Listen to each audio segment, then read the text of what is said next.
So, good day everyone. Today we are going to see how to, interface a 16 cross 2 LCD display, a keypad and an MSP430 microcontroller.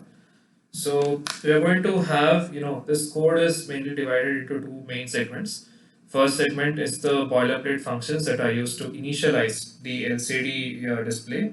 And this is a custom function get input that maps the key bindings, the mechanical key bindings to the LCD, to the LCD, to the keypad and writes it to the LCD. So what we are going to do is we have a main function which is going to set four input ports, right? And we are going to set these as input ports for a reason. I'll just explain it with the key mappings later on. We are going to initialize the LCD. Then we are going to run an infinite loop where at the start of loop, the at the start of loop we set the cursor at to the next from to the leftmost possible point, and then we are going to run an infinite loop where we first wait to get an input from the user.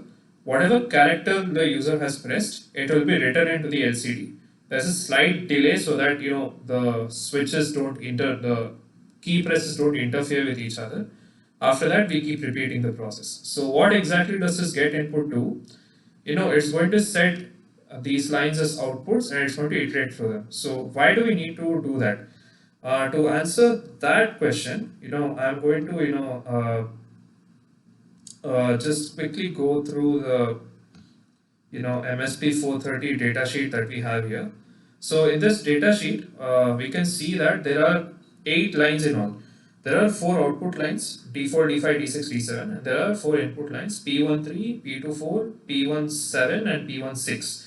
So what we are going to do essentially is the 4 lines on top are going to be input lines, and D4, D5, D6, D7 are going to be output. We are going to turn on D4, check which of the columns are activated. Let's say none of these switches were pressed, so none of them are activated. So this is done. We move to D5.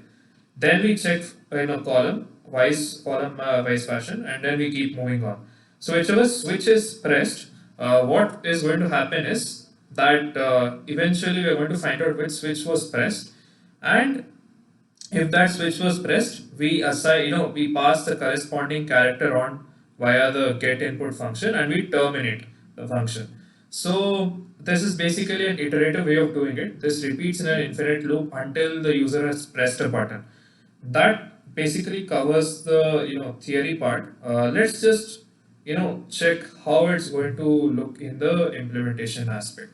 So let's just go on and see how exactly the LCD interface. So hello everyone, this is the continuation of that session. So what we're going to see here is how exactly is our LCD display interfacing with our the code. So in short, what is supposed to happen is that once we press one of these keys that are there, it's supposed to reflect in the LCD display here. So give me a moment while I just execute the code and run it.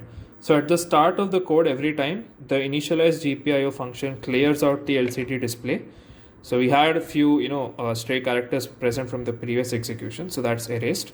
Now I'm going to press a random phone number 9856 4721 and 3. Okay, so why exactly didn't all the characters come? So that's exactly why the delay was added. We need to give a specific delay between the buttons.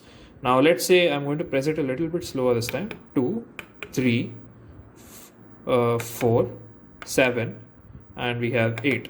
So as you can see, we need to give a little bit of pause between pressing the buttons. This is partly due to 2 reasons. One is due to debouncing of the switch, and to avoid errors due to when 2 switches are pressed continuously, to avoid that error.